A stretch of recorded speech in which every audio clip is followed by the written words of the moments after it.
Hey guys আসসালামু আলাইকুম। আজকের ভিডিওটা অনেক বেশি ইন্টারেস্টিং হবে। আজকে আমরা চাইতাছি মাওয়া ফ্যামিলির সাথে ট্যুর। আর মাওয়া গিয়ে আমরা পদ্মা ইলিশ দিয়ে ভাত খাবো। আর এই ব্লগটা আমি গোপ্রো দিয়ে করতেছি, জানি না কেমন হইতাছে, এর ফার্স্ট টাইম। তো ভিডিওটা দেখো। তো গাইস এখন আমাদের গাড়ি চলে আসছে, আমরা অলরেডি একটা গাড়ি ভাড়া করছিলাম। তো এখন আমি গাড়িতে বসেছি। আর আমার চ্যানেলে 1500 সাবস্ক্রাইবার মতো হয়ে গেছে, আর মাত্র 500 সাবস্ক্রাইবার লাগে টুকে হইতে। তোমরা 2000 সাবস্ক্রাইবার কমপ্লিট করে দিও। তো এখন তোমরা সিনেম্যাটিক ভিউ এনজয় করো।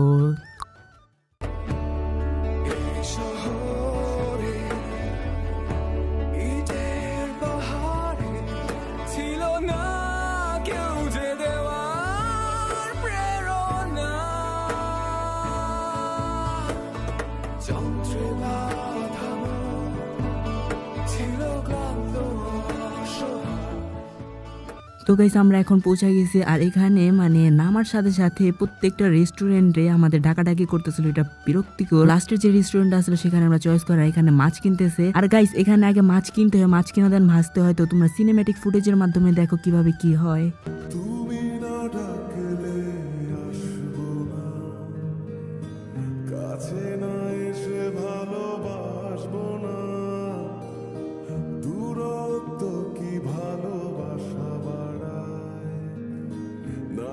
চলে যাওয়ার বাহানা বানা দূরে।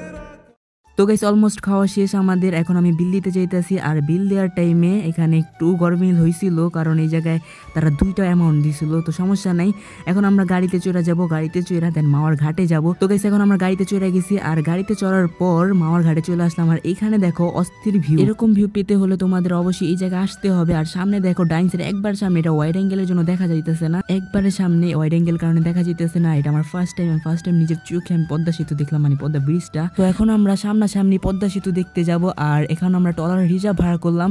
ভাড়া করার পর সামনের দেখো ট্রলারে যখন আমি নিচে নামলাম, সামনের রোদের যে রিফ্লেক্টটা ক্যামেরায় পড়তেছে, তো ভিউটা দেখো জাস্ট অস্থির, কি আর বলবো। তো এখন তোমরা সিনেম্যাটিক ভিডিওর মাধ্যমে দেখো। আমাকে আমার মতো থাকতে দাও, আমি নিজেকে নিজের মতো গুছিয়ে নিয়েছি।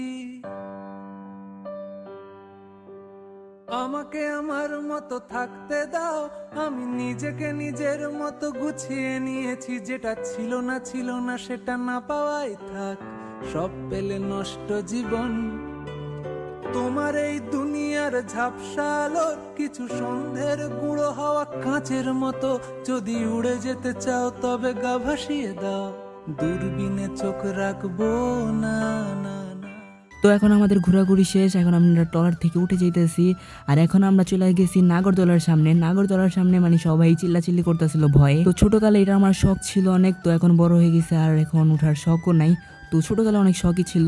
তো এখন দেখো এই জায়গায় মানে মাওয়া ঘাটে অনেক বড় মেলা বইছিল কি মানে অলরেডি এখানে বসেই, এখানে মানে অনেক মানুষ আসে আশেপাশের গ্রাম অঞ্চল থেকে বা দূর থেকে আসে। এখন বিদায় দেওয়ার সময় হয়ে গেছে মাওয়াকে। তো সিনেমেটিক মাধ্যমে বিদায়টা নেও। তো আজকে ভিডিও ছিল এতটুকু, টাটা।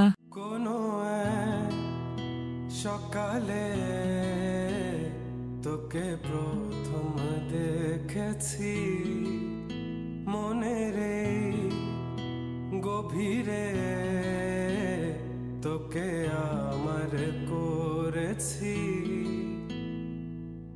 গধূলির রং আলতো ছোঁয়ায় ছুঁয়ে দে আমার,